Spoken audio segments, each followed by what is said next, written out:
Hi, I'm Marketing Sherpa reporter Courtney Eckerly, sitting down here with our Director of Editorial Content, Daniel Burstein. Dan, thanks for sitting down with me in the almost constructed media center. Yeah, this is fun. We're sitting on the steps of the media center while they're building the rest of Email Summit behind that air wall, and it's like we're sitting on the schoolhouse steps or something. So Dan, you and I have been working on Email Summit, working with the speakers and almost every aspect of Email Summit for months. Almost, actually, it feels like since Email Summit concluded last year. Pretty much. And we were both judges for the Marketing Sherpa Email Awards, sponsored by Blue Hornet, and we talked a lot about what we wanted the driving principles of Summit to be and what we wanted people to see when they came here and come away inspired by. So. Yeah, and I mean, Email Summit is definitely focused on results. It's focused on transforming companies. But one thing we've looked at in all the case studies, some that you've reported on, is that the companies that focus on their customers, that put their customers first, are the ones that ultimately have a sustainable competitive advantage. Yeah, for instance, I know that you've been working with Mary Abrahamson from Ferguson, and they have some really great customer-centric elements that we've seen. Yeah, Ferguson Enterprises, they're an $11 billion B2B company, a big wholesaler, and you would think a company that big, for years and years, they would already have, the right segmentation in place and the right things to do. Well, they didn't, and that's a great lesson for all the marketers out there who feel like, well, if only I worked for a big company like that, I would have all the tools. You don't. And so it comes down to how can you as an individual marketer, as a leader, really make the changes that you need to in your company to serve your customer. So Mary's a great example, right?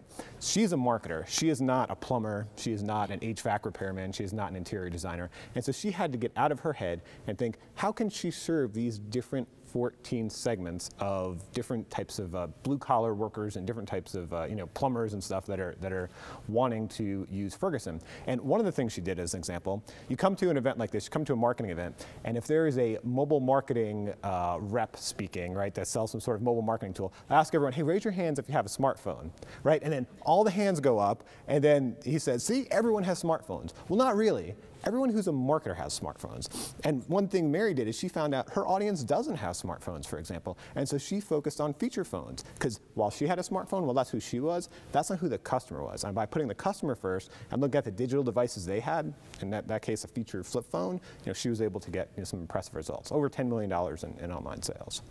A similar story that kind of surprised me from the B2C sphere was Microsoft Store, which is our Reader's Choice Award winner.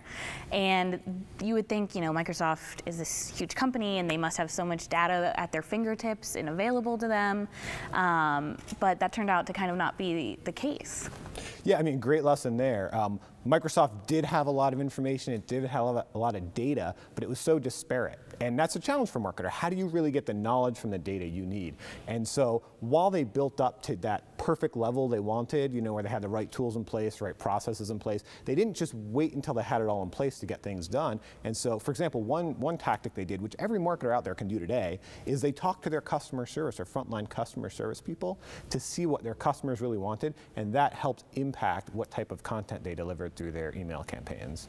Yeah, and I've been working with two of the marketers from the Kentucky Derby, which was another one of our finalists, and they really wanted to deliver the most relevant content to their customers, but they just really didn't know who exactly they were. They had some assumptions that they'd been previously playing on, but they wanted to test to know for sure.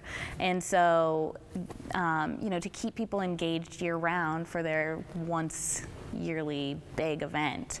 And so they did some testing to find out that their customers are interested in the fashion and the sort of more social aspects, the equine aspects, and the gambling aspects. And so they were able to segment their customers who were specifically interested in those areas towards content so they wouldn't miss anything. Yeah, and that's what really our lists are.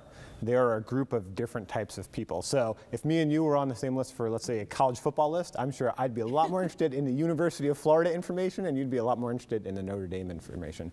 And the reason this is important to marketers as we're here at Email Summit is we recently did a survey with over 2,000 Americans just in January, and 72% told us that they want to receive information through email. That's how they want companies to communicate with them. The second channel that customers said they wanted was postal mail at 48%. So that's an overwhelming preference for email. So if you get some of these things right, some of the things like segmentation, like finding out what content your customers want, could be extremely, extremely effective. It's what the customers want. Yeah, customers, you know, they want to have a conversation with you, but they want it to be valuable to them. So that's a challenge for all the marketers out there. How can you serve your customer? How can you find out what they want and deliver it to them? There's really no tips and tricks. I mean, technology is important, but it doesn't come down to having the right technology. It comes down to how can you best serve your customers. That's how you'll be the most successful. Yeah. So I will be here all email summit talking with brand side marketers, you know, our attendees, and talking about this topic and a lot more, I'm sure. So if you're at Summit, come by. I promise we will have chairs. By then, hopefully. And if you are just following from home, then we're going to have some great content. I look forward to seeing what you learned from the marketers here at the Media Center at Email Summit. Thanks, Dan.